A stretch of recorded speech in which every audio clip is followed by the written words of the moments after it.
So what happens is, if I've got a kid who's a controller and I'm a controller, what happens when we get into it?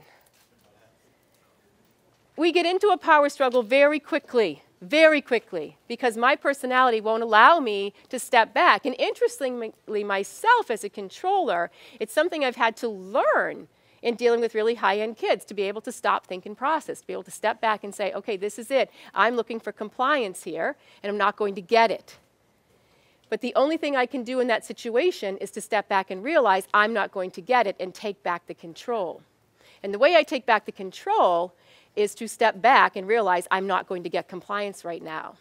And for some people, they'll say, oh, that's giving up. That's letting the kid win. When in another way, if you think of it this way, it's not. It's actually taking back the control. When I teach kids this, I say, you have all the control. If somebody calls you a name, somebody's doing something to you, you take back the control. And sometimes taking back the control is not saying anything at all, or just being able to use your skills. Thanks for watching, and I hope you found this video helpful.